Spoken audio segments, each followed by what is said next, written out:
எல்லோருக்கும் வணக்கம். சார் சொன்ன மாதிரி இந்த மேடை தான் ஃபஸ்ட் மேடை. ப்ளஸ் நீங்கள் வந்து பெரியர் பெருமாளை கொண்டாடின விதம் தெரியும். அதை பார்த்து என்னோடய கலையை, என்னோடய அரசியலை இந்த மக்கள் எடுத்துகிட்டு கொண்டு போன விதம் வந்து தெரியும். அந்த நம்பிக்கை தான் வந்து அடுத்தடுத்த கர்ணனாக இருக்கட்டும், மாமன்னனாக இருக்கட்டும், வாழையாக இருக்கட்டும், இப்போ எடுத்துகிட்டு இருக்க பைசனாக இருக்கட்டும், இது எல்லாமே முழுக்க முழுக்க என்ன விஷயம் நடந்தாலும் இந்த கதையை ஏற்றுக்கொள்வதற்கான மக்கள் இருக்கிறார்கள் அப்படிங்கிற நம்பிக்கையில் தான் எல்லா கதையுமே எடுக்கிறோம். அப்படி ஒரு அந்த மாதிரியே நம்பிக்கை கொடுத்த பத்திரிகையாளர்களுக்கு முதல்ல என்னோட நன்றி. முதல்ல ஹாட் ஸ்டார் தேங்க்ஸ் சொல்லணும். ஏன்னா இந்த ஸ்கிரிப்டு ஃபஸ்ட்டு நான் சினிமாவுக்கு வந்த உடனே படம் பண்ணலான்னு சொன்ன உடனே முதல்ல இருந்த ஸ்கிரிப்ட் வாழை தான். ஃபஸ்ட்டு வந்து சின்னதாக ஒரு இந்த கதையை சொன்னேன் டைரக்டர்கிட்ட, இதை வேணால் எழுதி வைடா அப்படின்னு சொன்னார். அதை எழுதி வச்சு ஒரு சின்ன பட்ஜெட்டில் பண்ணிடலாம் அப்படின்னு சொல்லி 50 லட்ச ரூபா அந்த கூட அந்த படம் பண்ணிடலாம் அப்படிங்கிற முடிவோடு இருந்த படம் தான் வாழை. ஏன்னா இது எடுத்தால் தான் என்னோடய அடுத்த கதைக்கு என்னால் போக முடியும் அப்படின்னு நம்பிக்கிட்டு இருந்தேன். அப்போ அந்த அறிவுக்கு நான் அப்படி நம்பிக்கிட்டு இருந்தேன். இது எடுக்காமல் நம்மளால் அடுத்த படத்தை எடுக்கவே முடியாது. ஏன்னா இது அவ்வளோ பாதிப்பை ஏற்படுத்தின ஒரு கதை எனக்கு. அதில் அப்போ காலப்போக்கில் வந்து என்ன ஆகி போச்சுன்னா, நான் நிறைய வாசிக்க ஆரம்பித்தேன், நிறைய படங்கள் பார்க்க ஆரம்பித்த உடனே எனக்கு தெரிஞ்சு இதை வந்து நம்ம வந்து கஷ்டப்பட்டு எடுக்கக்கூடாது, இது நல்லா எடுக்கணும், நம்ம வந்து அடித்து பிடிச்சி எடுக்கக்கூடாது, இந்த வாழை வந்து மிக சரியானதாக டைம் கிடைக்கும் போது எடுக்கணும் அப்படின்னு முடிவு பண்ணிட்டு தான் தள்ளி வச்சுட்டு பெரியர் பெருமாள் எழுத ஆரம்பித்தேன். பெரியர் பெருமாள் அப்போ இதே அளவுக்கு பெயின்னுள்ள கதை எழுதுவோம் தனியாக அப்படின்ட்டு பெரியர் பெருமாள் எழுத ஆரம்பித்தேன். பெரியர் பெருமாள் வந்து என்னோடய ஜேர்னி ஸ்டார்ட் ஆகிடுச்சு. இப்போது இந்த கதை என்ன பண்ணுறது உள்ளுக்குள்ளே அழுத்திக்கிட்டே இருந்துச்சு. பெரியர் பெருமாள் ரிலீஸ் ஆச்சு, கர்ணன் ரிலீஸ் ஆச்சு, மாமன்னன் ரிலீஸ் ஆச்சு. மாமன்னன் எழுதி முடிச்சிட்டேன். அப்புறம் வந்து இந்த வாழை என்ன பண்ணுறதுன்னு வச்சுட்டு இருக்கும்போது நரன் ஒரு நாள் வீட்டுக்கு வந்து ஆஃபீஸ்க்கு வந்தார். சும்மா பேசிகிட்டு இருக்கும்போது இந்த மாதிரி ஏதாவது பண்ணுங்க அப்படின்னு சொல்லும்போது நான் வாழை கதையை சொன்னேன். நீங்கள் இவ்வளோ பிஸியில் எப்படி பண்ணுவீங்கன்னு கேட்கும்போது, நான் ஏதாவது கேப்பில் நான் வந்து பண்ணிவிடுவேன், இது எனக்கு இது கதையும் தேவையில்லை, ஸ்கிரிப்ட் புக்கும் தேவையில்லை, எதுவுமே தேவையில்லை, நீங்கள் ஓகே சொன்னால் நான் பண்ணிவிடுவேன் போய் அப்படின்னு சொல்லி அப்படி தான் வாழை வந்து ஸ்டார்ட் ஆச்சு. உடனே ஹாட் ஸ்டார் பேசினாங்க. அந்த கதையை கேட்ட அடுத்த நிமிஷமே நம்ம பண்ணுறோம் சார்னு சொல்லிட்டாங்க. நான் மாமன்னன் ஷூட்டிங்கில் இருந்தப்போ மாமன்னன் கேப்பில் அந்த படத்தை நான் வந்து மாமன்னன் ரிலீஸ் ஆக முன்னாடி இந்த படம் பண்ணி முடிச்சிட்டோம். நிச்சயமாக அந்த ஃபங்க்ஷன் வைக்கிறதுக்கு முதல் காரணம் என்னென்னா, ஃபஸ்ட் சிங்கிள் சும்மா சாதாரணமாக ரிலீஸ் பண்ணிடலாம், என்னோடய பசங்களுக்காக தான் அந்த ஃபங்க்ஷன் வைக்கிறேன். என்னோடய பசங்கன்னா பொன்வேலுக்கும் ராகுலுக்கும் தான் இந்த ஃபங்க்ஷன் வைக்கிது. ஏன்னா அவனுங்க சின்ன பையனாக இருந்தாங்க இந்த படம் எடுக்கும்போது. இப்போ வளர்ந்துட்டானுங்க. பைசன் எடுக்க ஷூட்டிங் போயிருக்கேன். ஜூனியர் பாம்போல் நின்றுட்டுருக்கானுங்க. நீ என்ன பண்ணிக்கிட்டு இருக்க, நாங்கள் வந்து 1.5 வருஷமாக நீங்கள் வந்து நான் அவ்வளோ பில்டப் பண்ணி நடிச்சு ஸ்கூலில் லீவ்லாம் கேட்டு பில்டப் பண்ணி வச்சுருக்கோம், நீ வந்து இங்கே வந்து வேறு படம் எடுத்துக்கிட்டு இருக்க, மாமன்னு எடுத்த ஓகே, அடுத்து பைசன்னு படம் எடுக்க வந்துட்டேன், எங்களை எப்போ தான் காட்டுவேன் அப்படின்னு அவனை என்னை கேட்காமலே முடிச்சுக்கிட்டே இருந்தானுங்க 2 பேருமே. சரி சீக்கிரமாக ஏதாவது பண்ணிவிடுவோன்னு சொல்லிட்டு தான் அந்த ரிலீஸு. அப்போது அந்த ஸ்டேஜ் ஒன்று போட்டு அவனுங்க இதுக்கப்புறம் நிறைய லீவ் கேட்போம்ல ஸ்கூல்லலாம், அதுக்கெலாம் எவிடன்ஸ் ஒன்று க்ரியேட் பண்ணணும் அப்படிங்கிறதுக்காக தான் அந்த ஃபங்க்ஷன். அதனால் ஃபஸ்ட் சிங்கிள் சும்மா சாதாரணமாக ரிலீஸ் பண்ணதுக்கு பதிலாக அவங்கள வச்சு ரிலீஸ் பண்ணுவோம் அப்படின்னு பிளான் பண்ணி தான் ரிலீஸ் பண்ணோம். அதனால் ஹாட் ஸ்டாருக்கு ரொம்ப நன்றி. என்னை ரொம்ப பிலீவ் பண்ணாங்க. ஏன்னா ஒரு படம் நான் ஷூட்டிங் போயிட்டு இருக்கும்போது என்னோடய கமிட்மெண்ட் அவங்களுக்கு எல்லாமே தெரியும். அதனால் வந்து இது எப்போ பண்ணுவார்லாம் யோசிக்காமல் நான் கேட்கணும் காசு கொடுத்தாங்க. போய் இந்த படத்தை நான் முடிச்சுட்டு வந்துட்டேன். இதுக்கப்புறம் இவ்வளோ கேப்பில் எனக்காக வெயிட் பண்ணுறாங்க. நீங்கள் எப்போ வரீங்களோ அப்போ வாங்கன்னு சொன்னாங்க. அதே மாதிரி இப்போ எல்லா வேலையும் முடிஞ்சு இப்போ நான் ரிலீஸ் பண்ணுறேன்னா ஓகேன்னு சொல்லி அவங்க வேலையை ஸ்டார்ட் பண்ணியிருக்காங்க. அதனால் வந்து Pradeep sir, Krishnankutty sir, hot star மொத்த டீமுக்குமே வந்து எனக்கு ரொம்ப நன்றி. மெயினாக வந்து நான் படத்தை பற்றி பேச வேண்டாம், ஏன்னா அது ஃபஸ்ட் சிங்கிள் தான், நிறைய விஷயங்கள் இருக்குது. மெயினாக நான் பிலீவ் பண்ணுற விஷயம் ஒன்று தான். நான் ஒர்க் பண்ண எல்லாருமே இங்கே இருக்காங்க. ரஞ்சிதனா இருக்கார், அவர் கூட இப்போ நான் அடுத்த படம் பண்ணிக்கிட்டு இருக்கேன். அப்போ தானு சார் இருக்கார், அவர் கூட எனக்கு கமிட்மெண்ட் இருக்குது, படம் பண்ணுறேன். அதுக்கு அடுத்து மூர்த்தி சார் இருக்கார், ரெட் ஜெயிண்டு, அவங்க கூட ஒரு படம் பண்ணுறேன், கமிட்மெண்ட் இருக்குது. இது ஏன் சொல்கிறேன் அப்படின்னா, நான் என்னவா இருக்கேன் சினிமாவுக்குள்ளே, இதுவே எனக்கு பயங்கர திருப்தியாக இருக்குது. என் கூட ஒர்க் பண்ணவங்க என்னோடய உழைப்பையும் என்னோடய அரசியலையும் என்னோடய சினிமா கலையின் மீது எனக்கு இருக்க விஷயத்தையும் புரிஞ்சுக்கிட்டு என்னை அரவணைச்சு அவங்க கொண்டு போயிட்டுருக்காங்க. இந்த 4 பேர், இந்த 3 ப்ரொடியூசரும் இவங்க கூட இருந்து என்னை ஒரு ப்ரொடியூசராக பார்க்குறதும் சந்தோஷப்படுறதுமே முக்கியமான விஷயம். அடுத்தடுத்து அவங்க கூட ட்ராவல் பண்ணுறேன். அவங்க 3 பேர்த்துக்குமே ரொம்ப நன்றி. அடுத்து வந்து என்ன சொல்கிறது, என்னோடய இயக்குனர் ரஞ்சிதன் நான் அடிக்கடி சொல்லிட்டே இருப்பேன், எல்லாத்தையும் சொல்லிட்டே இருப்பேன்.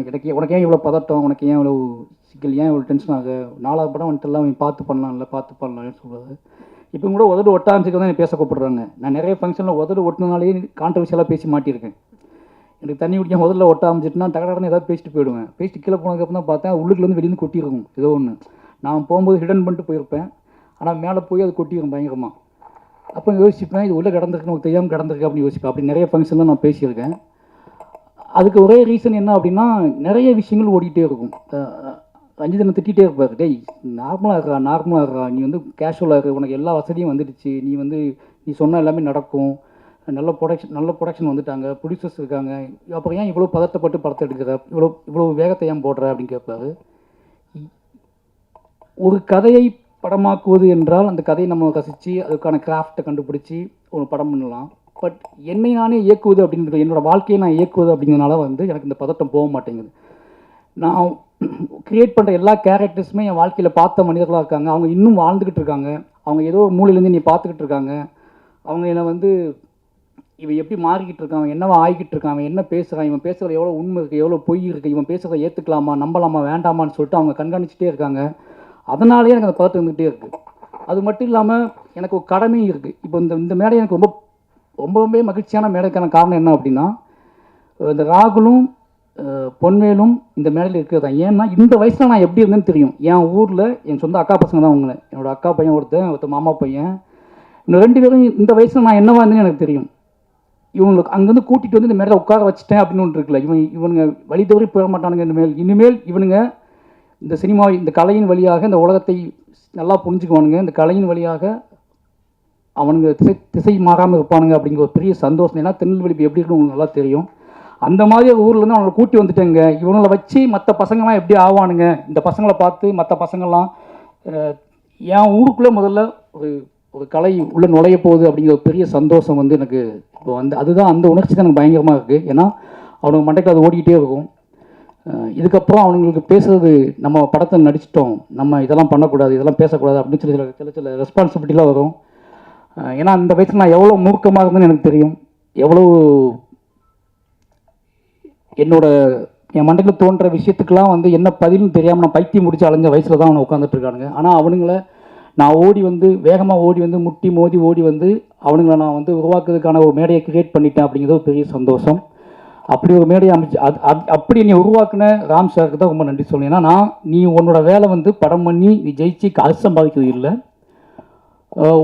நீ ஒரு விக்டிமாகவே இருந்திருக்க. அதனால் உன்னோட கதையை வந்து நீ எப்போவுமே வந்து அழுத்தம் திருத்தமாக சொல்லிக்கிட்டே இருக்கணும். நீ என்ன ஆனாலும் பரவாயில்ல, எவ்வளோ பின் வாங்கிடாத. உன்னோட கதை அப்படிங்கிறது உனக்கான கதை மட்டுமில்லை, உனக்கு பின்னாடி வரப்போகிற சந்ததியினருக்கான கதை. அதை வந்து எப்பவும் மிஸ் பண்ணாத. நீ என்ன ஆனாலும் மாறிடாதுன்னு சொன்னதுனால தான் முழுக்க நான் அது கூடவே ட்ராவல் பண்ணிக்கிட்டே இருக்கேன். சொன்ன மாதிரி இன்னும் என்ன சொல்கிறது, நான் மீண்டு வெளியே வர்றதுக்கே கொஞ்சம் நாளாகும். என்னோடய கதையை முடித்து கொண்டு வெளியே வர்றதுக்கே கொஞ்சம் நாளாகும். அப்படியாப்பட்ட கதைகள் தான் தொடர்ந்து நான் பண்ணிக்கிட்டு இருக்கேன். அதனால் வந்து என்னோடய இயக்குனருக்கு வந்து இதே மேடையில் நான் சொன்னேன்னு நினைக்கிறேன். என்னோடய இயக்குனர் இருக்கிற வரைக்கும் எனக்கு சின்ன மாற்றம் கூட நீங்கள் பார்க்க முடியாது. அப்படிங்கிற காரணம் என்ன அப்படின்னா, என்னையை கண்காணிச்சிட்டு இருக்கிற முக்கியமான கண்களில் வந்து அவரோட கண்கள் முக்கியமான கண்கள். ஏதாவது அவர்கிட்ட ஃபோன் வந்துச்சு, நான் முதல்ல யோசிக்கிறது நான் அன்றைக்கி என்ன தப்பு பண்ணுன்னு தான் யோசிப்பேன். சுற்றி பார்ப்பேன், நம்ம ஏதாவது ஸ்டேட்டஸ் போட்டிருக்கோமா, இல்லை ஏதாவது அதிகம் பேசியிருந்தோமா, ஏதாவது பண்ணியிருக்கோமா, ஏதாவது ஃபோன் பண்ணியிருக்கோமா, யார்கிட்டயாவது பேசியிருக்கோமா, ஏதாவது பேட்டி கீட்டி கொடுத்துட்டோமா அப்படின்னு தான் பார்ப்பேன். ஏன்னா எப்படி வீட்டில் இருக்கவங்க எப்படி அப்பா அம்மா நம்ம மேலே ஒரு பயம் வச்சுருப்பாங்களே, எங்கள் அப்பா அம்மாவுக்கு நான் வந்து எனக்கு ஒரு விஷயம் நடந்ததுக்கப்புறம் தான் அவங்களுக்கு தெரியும். எனக்கு நடப்பதற்கு முன்பாகவே எனக்கு தெரிஞ்சது வந்து எங்கள் டைரக்டருக்கு மட்டும்தான். நான் மிட் நைட் கூட எனக்கு ஃபோன் பண்ணிவிட்டு, என்னடா பண்ண ஒருத்தர் எழுதியிருக்கான இப்படி உன்னை பற்றி அப்படிம்பாரு. எனக்கு அது பயங்கர ஷாக் ஆகும். இது எப்படி 12 மணிக்கு போய் பார்த்தாரு அப்படின்னு சொல்லி அவனை தேடி பிடிச்சது எனக்கு 2 நாள் ஆகும். ஆனால் இவருக்கு மட்டும் எப்படியாவது பார்த்துருப்பாரு. என்னன்னா பதட்டப்பட்டுகிட்டே இருப்பாரு. நீ கரெக்டாக இருக்கடா, நீ வந்து ஏன் இவ்வளோ பதட்டப்படுற, நீ ரொம்ப நீ கலை, நீ வந்து ஆர்ட் ஃபார்முக்குள்ளே இருக்க, அதனால் ஆர்ட் ஃபார்மை மையப்படுத்தியே நீ ட்ராவல் ஆகு அப்படின்னு சொல்லிட்டே இருப்பார். அவர் இருக்கிறதுனால தைரியத்தில் தான் நான் வந்து ட்ராவல் ஆகிக்கிட்டே இருக்கேன். அப்புறம் ரஞ்சித்னு சொல்லி ஆகணும். ஏன்னா முழுக்க அவர் எவ்வளோ வேகமாக இருந்தாலும் தன்னோட இருக்கிற மனிதர்களை பத்திரமாக பார்த்துக்கிறதுல அவருக்கு நிகரான யாருமே இல்லை நினைப்பேன். ஏன்னா அவர் ஓடிக்கிட்டு இருப்பார், அவர் முட்டுவார், மோதுவார், எல்லாம் பண்ணுவார், கழகங்களை உருவாக்குவார். ஆனால் பக்கத்தில் இருக்கிறவன் ரொம்ப பாதுகாப்பாக இருக்கணும் அப்படின்னு நம்பக்கூடிய அந்த மனம் இருக்குல்ல, அதுதான் வந்து எனக்கு இப்போ இவ்வளோ என்னன்னாலும் சரி பாதுகாப்பாக அப்படின்னு சொல்லக்கூடிய விஷயம் இருக்குல்ல, 2 பேர்த்துக்குமே எவ்வளோ நன்றி சொல்லலாம்னு பார்த்தாது. அப்புறம் வந்து ரெட் ஜெயின் சொல்லணும். வாழை முடித்து ஃபஸ்ட்டு பார்த்து அவங்க உதய் சார் முன்னாடியே பார்த்துட்டாரு. அதுக்கு ரீசன் என்ன அப்படின்னா, மாமன் பண்ணிட்டு இருக்கும்போதே பார்த்துட்டேன். மாமன் ரிலீஸ் ஆகும் மட்டும் உதய் சார் அந்த படம் பார்த்துட்டாரு. சார் நீ என்னையும் யோசிக்காதீங்க, தேட்டருக்கு கொண்டு வாங்க, நான் பார்த்துக்கிறேன் அப்படின்னு சொல்லி. அதுக்கப்புறம் மூர்த்தி சார் பயங்கர சப்போர்ட் எனக்கு. என்னென்னா சார் டைம் நான் மட்டும்தான் ஈஸியாக பேசிட்டு நினைக்கிறேன் உங்கள்கிட்ட, அப்படி தானே? நான் மட்டும் தான் அதாவது எல்லாம் சொல்லுவாங்க, படம் பண்ணி சண்டை போடாமல் சிரிச்சு பேசிட்டு வேறு நீ தான் மூர்த்தி சார் கிட்ட அப்படின்னு சொல்லுவாங்க. ஏன்னா அவர் ரொம்ப மரியாதையை நீ பார்த்துக்கிட்டாரு. மாமன்னனாக இருக்கட்டும், மாமனோட வெற்றியாக இருக்கட்டும். இப்போ வாழை படம் பார்த்துட்டாரு. வாழையெல்லாம் மூர்த்தி சாருக்கு பிடிக்குமா அப்படின்னு ஒரு டவுட் இருந்துச்சு. ஆனால் படம் முடிஞ்சோடனே எனக்கு சொன்ன வார்த்தை வந்து, சார் எனக்கு ரொம்ப பிடிச்சிருக்கு சார், நீ பயப்படாதீங்க, இதை தேட்டருக்கு ரிலீஸ் பண்ணலாம் அப்படின்னு சொல்லி தான் ஸ்டார்ட் பண்ணார். அதனால் ரெட் ஜெயின்ட்டுக்கு ரொம்ப நன்றி. அடுத்து வந்து திலீப் மாஸ்டர் சொல்லணும். ஏன்னா இந்த படத்தை எப்படி எந்த மாதிரி கொண்டு வரது, யார் சப்போர்ட் இருக்குது அப்படின்னு சொல்லிட்டு நான் வந்து கொஞ்சம் ரஞ்சித் டிஸ்டர்ப் பண்ணக்கூடாது, நமக்கு தெரிஞ்ச ஆட்களை யாரும் டிஸ்டர்ப் பண்ணக்கூடாது, நம்மளை ரொம்ப நம்பி நம்மளுடைய எமோஷனலாக ஆட்களை யாரும் டிஸ்டர்ப் பண்ணக்கூடாது, நம்ம வந்து ஒன்று நம்மளே பண்ணிவிடுவோம், இல்லை ரெட் ஜெயின்ட்டை பண்ண சொல்லுவோம், இப்படி தான் பிளான் பண்ணிகிட்டு இருந்தேன். ஒரு நாள் பைசன் ஷூட்டிங் வந்தார், வாழை காட்டுங்க எனக்கு அப்படின்னாரு. நான் ஷூட் பண்ணிட்டு இருந்தேன். அப்போ கேப்பில் வாழை பார்த்துருங்கன்னு சொன்னேன். வாழை பார்த்துட்டு வந்தார். வந்துட்டு தலைவா ரொம்ப எமோஷ்னல் ஆகி அன்றைக்கி ஃபுல்லாக ஷூட் பண்ண மாட்டேன்ட்டார், நீங்களே பண்ணிக்கோங்க, நான் கொஞ்சம் ஃப்ரீயாக விடுங்க அப்படின்னு சொல்லிட்டாரு. ஒரு 2 hours பட்டில் ஸ்பாட்டுக்கே வரல, உட்காந்துட்டே இருந்தார். அதுக்கப்புறம் வந்தார். வந்துட்டு தலைவா நம்ம தேட்டருக்கு பண்ணுறோம், நான் இந்த படத்தில் இருக்கணும் இல்லை, அதான் நீங்கள் இருக்கீங்களே மாஸ்டராக இருக்கீங்களா அப்படின்னு. இல்லை நான் வந்து இந்த படத்தோட எல்லா விஷயத்தையும் நான் கூட இருக்கணும், என் பேர் இந்த படத்தில் இருக்கணும் அப்படின்னு ரொம்ப ஆசைப்பட்றேன், சினிமாவுக்கு வந்து ரொம்ப ஆசைப்பட்ட விஷயம் தான் அப்படின்னு சொன்னார். எனக்கு ரொம்ப சந்தோஷமாக இருந்துச்சு. ஏன்னா அவர் சொல்லும் போது கண்ணு கலங்கிருந்துச்சு. ஒரு மாஸ்டர் கண்ணு கலங்கமாக நமக்கு பயங்கரமாக பிரமிப்பாக இருக்கும்ல. அப்போ ஓகே மாஸ்டர் அப்படின்னு சொல்லி தான் உள்ளே வந்தார். அவரோட கம்பெனி வந்து அவரோட ப்ரொடக்ஷன் உள்ளே வந்து என் கூட சேர்ந்து நீங்கள் என்ன வேணாலும் பண்ணுங்கள், அந்த படத்தோட ஃபுல்லாக நான் ட்ராவல் பண்ணுறேன்னு சொல்லி சப்போர்ட் பண்ணுறாரு. அவருக்கு ரொம்ப ரொம்ப நன்றி. ஏன்னா அவரோட ரிவ்யூ பார்த்துட்டு தான் எனக்கு ரொம்பவே என்ன சொல்கிறது, அவரோட அந்த ஆக்ஷன் சீக்வன்ஸ் எடுத்துக்கிட்டு இருந்தார். அவரோட ரிவ்யூ கேட்டதுக்கப்புறம் தான் அவர் இது உள்ளுக்குள்ளே கஷ்டப்பட்டு என்ன சொல்கிறது உடச்சிக்கிட்டு உள்ளே வந்ததுக்கப்புறம் தான் எனக்கு பெரிய நம்பிக்கையே வந்துச்சு வாழையை பற்றி. நிச்சயமாக அந்த நம்பிக்கையை உங்களுக்கு இருக்குன்னு நம்புகிறேன். அப்புறம் இந்த டீமில் சந்தோஷ் சார் சொல்லணும். சந்தோஷ் நாயன் சார் எல்லாம் சொல்கிற மாதிரி சந்தோஷ் சாருக்கு எனக்கு ஒரு மேஜிக் இருக்குது. காரணம் என்னென்னா ஒரு ஃப்ரீடம். 2 பேருமே வந்து பேசும்போது நான் வந்து ஒரு சாங் கேட்கும்போதும் சரி, என்னோடய டெப்த்தாக நான் எவ்வளோ நேரம் கேட்க முடியுமோ கேட்டு வாங்கி அவர்கிட்ட பேசி சிரித்து விளையாண்டு ஒன்று ரெடி பண்ணுவோம். நான் படம் முடிச்சுட்டு இருந்தால் இங்கே பாதி பாட்டு வாங்குவேன். படம் ஸ்டார்ட் பண்ணும்போது பாட்டே வாங்க மாட்டேன். ஏன்னா என்னோடய விஷுவலை பார்க்கணும், என்னோடய வேர்ல்டை புரிஞ்சுக்கணும், என்னோடய கதாபாத்திரங்களோட கண்களை வந்து மியூசிக் டேரக்டர்ஸ் பார்க்கணும்னு நினைப்பேன். ஏன்னா பழைய எம்எம்ஆர்லேருந்து நான் எல்லா பாட்டையுமே படம் முடிச்சுட்டு தான் வாங்கியிருக்கேன். ரஹ்மான் சார்ட்டையும் அப்படி தான் நான் வாங்கினேன். அதுக்கு ஒரே ரீசன் என்னென்னா, எனக்கு வந்து ஒரு கட்டத்துக்கு மேலே அது வந்து அவங்களுக்கு ரொம்ப அவேவாயிடுவாங்கன்னு பயமாக இருக்கும் கதை சொல்லும் போது. இதான் கதை லைன் சொல்லிட்டு அப்போ படத்தை கொண்டு போய் காட்டுவேன். அப்படி படம் காட்டி தான் வந்து எல்லா பாட்டும் மியூசிக் வாங்கணும். வாழையும் அப்படி தான் பார்த்தாரு. வாழை பார்த்த அவரும் அதே அந்த நாள் ஞாபகத்தில் இருக்குது எனக்கு.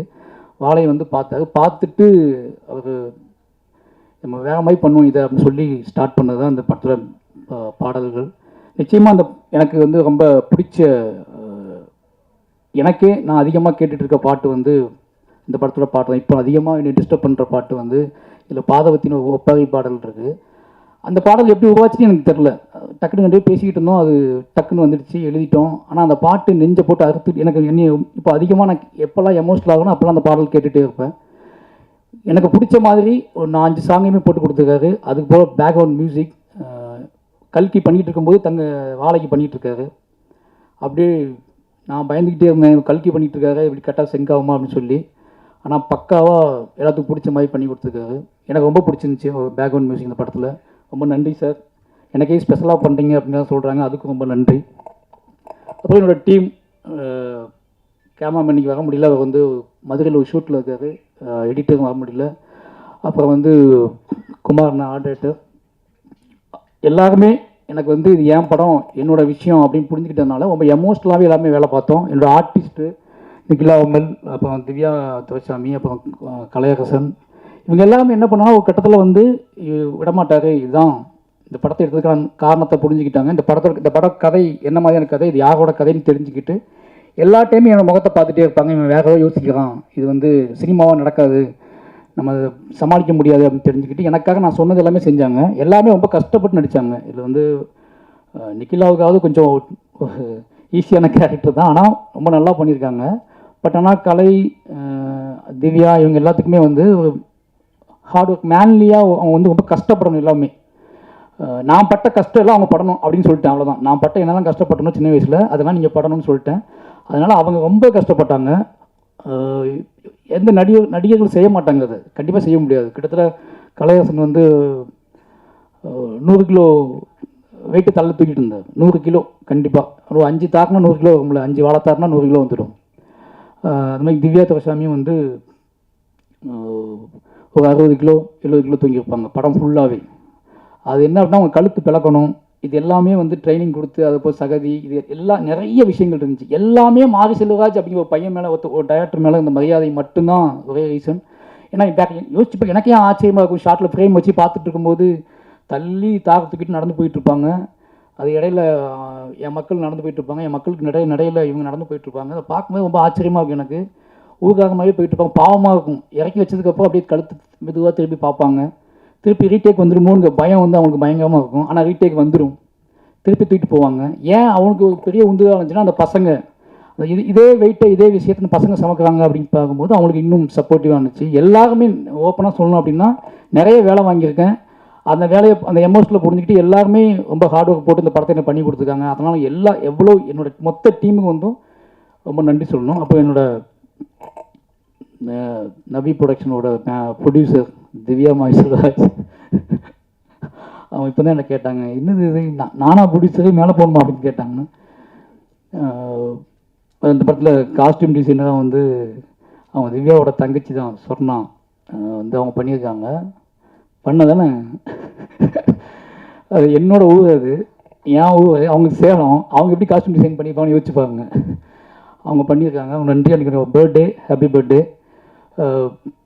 திவ்யா வந்து எனக்கு நல்லா தெரியும். நாங்கள் லவ் பண்ண காதலிக்க ஆரம்பித்த காலகட்டத்தில் சினிமாவுக்கு டிக்கெட் வாங்கி ஒரு நாள் நல்லா ஒரே ஒரு விஷயம் சொல்லணும். ஒரு விஷயம், நானும் திவ்யாவும் ஃபஸ்ட்டு படத்துக்கு போனோம். இதற்கு தானே ஆசைப்பட்டாய் பாலகுமார்னு சொல்லிட்டு அந்த படம் ஃபேமிலியாக போயிருந்தோம். அப்போ தங்கமீன்கள் ரிலீஸ் ஆகிருந்துச்சு, கொஞ்ச நாள் முன்னாடி ரிலீஸ் ஆகி முடிச்சிருந்துச்சு. அப்போ தான் ஃபஸ்ட் டைம் படத்தை கூட்டி போயிருந்தேன். உள்ளே போய் உட்காந்து படம் ஆரம்பிச்சு விஜய் சேதுபதி சார் காட்டக்கூட செய்யலை. அதுக்கு எங்கள் டைரக்டர் வந்து ஃபோன் வந்துச்சு. ஃபோன் வந்துட்டு எங்கடா அதுக்கு படம் பார்த்துட்டு, டேய் வெளியே வாடா, அந்த புக்கு ஒன்று வாங்கிட்டு வாடா, அந்த புக்கை வாங்கிட்டு வந்து அதில் என்ன எழுதிக்கான்னு பார்த்து சொல்கிறா அப்படின்னு சொன்னார் என்கிட்ட. நான் எழுந்துச்சி வெளியே வந்துட்டேன். எழுந்துச்சி வெளியே வந்து அப்போ நான் புக்கை தேடி கண்டுபிடிச்சி புக்கை பேசி நானும் சாரும் பேசிகிட்டே இருந்து படமே முடிஞ்சிருச்சு. என் படம் முடிச்சுட்டு வெளியே வந்தாங்க. அப்போ தான் அவங்களுக்கு வந்து சினிமாவுக்குள்ளே இருந்துக்கிட்டே சினிமாவை பற்றி ரெண்டு டைரக்டர் வந்து பேசிகிட்டு இருக்கிற விஷயமெல்லாம் அவங்களுக்கு பயங்கர ஷாக்காக இருந்துச்சு. ஏன்னா ஒவ்வொரு படத்துக்கும் டிக்கெட் கேட்டு கெஞ்சுவாங்க என்கிட்ட. நான் இப்போ சென்னைக்கு வந்துட்டேன்ல, அஸ்டேட் நினச்சா எல்லா படத்துக்கும் டிக்கெட் வாங்கி குடிக்கும் நம்புறது இருக்குல்ல. நானே தங்கமீன் மாதிரி எங்கள் டைரக்டர் வேலை பார்த்துட்ருக்கேன். அவங்க கேட்குறது எந்த டிக்கெட் கேட்பாங்க, அந்த அதுக்கு தான் நான் எங்கே போய் பார்ப்பேன். ஆனால் கஷ்டப்பட்டு எப்படியா யார்ட்டையாவது சொல்லி டிக்கெட் வாங்கி கொடுப்பேன். அவங்க கூட்டத்துக்குள்ளே நெளிஞ்சு போய் பார்த்து வருவாங்க. சினிமா பிரியர்களாக இருந்தாங்க ரொம்ப. எனக்கு அதுதான் கல்யாணம் பண்ணதுக்கு ஒரே ரீசன், அவங்க அம்மா, அவங்க வீடு, 3 பேருக்குமே கலையை நேசிக்கக்கூடிய ஆட்களாக இருந்தாங்க.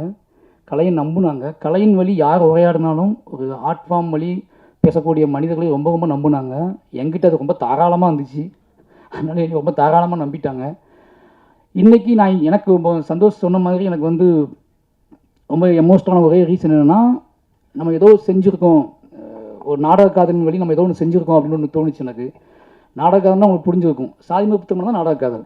அப்போ நாடக காதலின் வழி நம்ம ஒன்று பண்ணியிருக்கோம் அப்படிங்கிறத வந்து பயங்கரமான சந்தோஷமாக இருந்துச்சு. அந்த வகையில் வந்து இன்றைக்கி என் வாழ்க்கையில் முக்கியமான நாள். என்னுடைய காதலி, என்னுடைய திவ்யாவை வச்சு இந்த படம் அவள் மேடையில் வச்சு அவளோட பேர் போட்டு இந்த படம் வருது அப்படிங்கிறது என்னோட கதை. திவ்யா வந்து அவள் பேர் போட்டு மாரி செல்வராஜோட மாரி செல்வராஜோட வாழ்வில் நடந்த ஆகப்பெரும் துயரத்தை அவள் தயாரித்து வெளியிடுறா அப்படிங்கிறது வந்து எனக்கு என் வாழ்க்கையில் வந்து இப்படி நடக்கும் நான் நினச்சி பார்த்ததே கிடையாது. இது வந்து ரொம்ப பிரமிப்பான விஷயம். நான் இன்னைக்கு யோசிச்சுட்டே இருக்கிறது தான், இது நம்ம போடலாமா, தூக்கிடலாமா, இது பேக மாற்றிடலாமான்னு யோசிச்சுட்டு இருந்தேன். ஏன்னா அதுக்கு ஒரே ரீசன் தான், இது என் வாழ்க்கையில் மீள முடியாத துயரம் வாழை. நான் இன்றைக்கி வரைக்கும் மீள முடியாத துயரம் தான் வாழை. இதை வந்து நம்ம திவ்யா மனைவி பேர் போட்டு பண்ணுறமேனு யோசிச்சுட்டே இருந்தேன் ரொம்ப நாளாக யோசிச்சுட்டே இருந்தேன். அப்போ இதுதான் கரெக்டாக இருக்கும், என் பிள்ளைங்களுக்கும் என்னை புரிந்து கொள்பவர்களும் இது ரொம்ப முக்கியமான விஷயமா இருக்கும்னு நம்பி தான் இது செஞ்சோம். அதனால் இது ரொம்ப ரொம்ப ஸ்பெஷல் படமாக எனக்கு மாறிடுச்சு. கடைசியாக சொல்லணும்னா ஒன்று தான், எல்லாருக்கும் நன்றி. கடைசியாக சொல்லணும் அப்படின்னா ஒன்று தான், மாரி செல்வராஜை மீது நிறைய இன்னும் கர்ணன், பரியேறும் பெருமாள், மாமன்னன் வந்ததுக்கப்புறம் கூட நிறைய சந்தேகங்கள், நிறைய வந்து குழப்பங்கள் நிறைய பேத்துக்கு இருக்கும். இது ஏன் இவ்வளோ வேகம், ஏன் இவ்வளோ எமோஷ்னல், ஏன் இவ்வளோ பேசுகிறது, என்னடா நீங்கள் மைக் அடிச்சா என்னென்னா பேசுவீங்களா, ஒரு படம் எடுத்தால் நீங்கள் பெரிய ஆட்களா, இப்படி நிறைய நிறைய நிறைய விஷயங்கள் இருக்கும். இதை மட்டும் தான் எடுப்பீங்களா, இதை மட்டும் தான் கேட்பீங்களா அப்படின்னு நிறைய கேள்வி வந்துகிட்டே இருக்கும். வாழை வந்து அதை பார்க்கும்போது, வாழை படம் பார்த்து முடித்ததுக்கப்புறம் என்னை நீங்கள் புரிந்து கொள்வதற்காக மட்டுமே எடுக்கப்பட்ட படம் தான் வாழை. மாரி செல்வராஜன் படைப்புகளையும் இல்லை மாரி செல்வராஜோட கேள்விகளையும் இல்லை மாரி செல்வராஜோட எமோஷனலையும் குறைந்தபட்சம் புரிந்து கொள்வதற்கான ஒரு ஸ்பேஸ், என்னை நம்புகிறவர்கள் இன்னும் ஸ்ட்ராங்காக நம்புறதுக்கும், என்னை சந்தேகிப்பவர்கள் குறைந்தபட்சம் என் பக்கம் பார்வையை திருப்பதற்குமான ஒரு உரையாடலை தான் இந்த வாழைங்க படம். வாழையின் மூலமாக நான் ரொம்ப நம்புகிறது, நான் யார் அப்படிங்கிறத நான் சொல்கிறேன், அப்படிங்கிற சொல்கிறேன் அப்படிங்கிறத வந்து ஒரு பெரிய நம்பிக்கை இருக்குது. வாழை நிச்சயமாக உங்களுக்கு ரொம்ப பிடிக்கும். முதல் பாடல் ரிலீஸ் ஆகுது, அடுத்தடுத்த பாடல் ரிலீஸ் ஆகும். இந்த படம் வந்து ஆகஸ்ட் 23 சொல்லலாங்க சார், ஆகஸ்ட் 23 தேட்டர் ரிலீஸ் ஆகுது. நிச்சயமாக ஒரு நீங்கள் எங்கிட்ட வந்து எதிர்பார்த்துட்டீங்கன்னு உங்களுக்கு தெரியும், என்ன மாதிரி மாரி செல்வராஜ் என்ன மாதிரி படம் எதிர்பார்த்துட்டீங்கன்னு தெரியும். நான் நிறைய நேரம் ட்ராவல் பண்ணும்போது மக்கள் கேட்க வச்சு எனக்கு தெரியும். அந்த எதிர்பார்ப்பை பூர்த்தி செய்யக்கூடிய ஒரு படமாக வாழை இருக்கும். இவ்வளோ நேரம் வந்து எங்களோட என்ன சொல்கிறது, நிச்சயமாக இது வந்து ஒரு எமோஷனலான விஷயமாக தான் இருக்கும், இது வந்து ஒரு முக்கியமான விஷயமாக தான் இருக்கும்னு நம்பி எல்லாருமே இவ்வளோ காத்திருந்து இந்த விஷயத்தை பண்ணி கொடுத்ததுக்கு ரொம்ப நன்றி. யாராவது மிஸ் பண்ணியிருந்தா, யாராவது மறந்துருந்தா, அப்போ அருண் ப்ரொடியூசர் ஆகிட்டார். யோசிச்சு பார்த்தா 2 பேருமே இப்போ ஸ்கிரிப்டை தூக்கிட்டு அலைஞ்சிருக்கோம். பையன் ஸ்கிரிப்டை தூக்கிட்டு ஒரு 50-60 கம்பெனி அலைஞ்சிருப்போம். ஒரு 10-15 ஹீரோட்டுக்காக சொல்லியிருப்பேன். அப்போல்லாம் கூடவே வந்து இன்றைக்கி அவர் வந்து மாவீரன் ஒரு படம் எடுத்து ப்ரொடியூசர் ஆகிட்டார். இப்போ அடுத்து ஒரு படம் நேற்று முந்தான் ஸ்டார்ட் பண்ணியிருக்காரு. இதெல்லாம் யோசிச்சு பார்க்கும்போது ரொம்ப சந்தோஷமாக இருக்குது. 2 பேரும் இன்றைக்கி அவர் ப்ரொடியூசராக இருக்கா, நான் டைரக்டராக இருக்கேன் அப்படிங்கிற சந்தோஷமாக இருக்குது. இப்படி நிறைய நல்ல விஷயங்கள் எப்படி நடக்குது அப்படின்னா, தீவிர நம்பிக்கையிலையும் உழைப்பிலையும், அதிகமான உழைப்பிலையும், கனவை நோக்கிய பயணத்திலும் நடக்குது. அதை நாங்கள்லாம் வந்து ஒரு பெரிய உன்னுதாரணமாக இருக்கோம் அப்படிங்கிற சந்தோஷம் இருக்குது. எல்லாருக்குமே நன்றி. யாரையாவது விட்டுருந்தால் மன்னிச்சுக்கோங்க. நிச்சயமாக வாழை உங்கள் எதிர்பார்ப்பை பூர்த்தி செய்கிற படமாக இருக்கும். ஆகஸ்ட் 23க்காக நான் வெயிட் பண்ணுறேன். ரொம்ப நன்றி.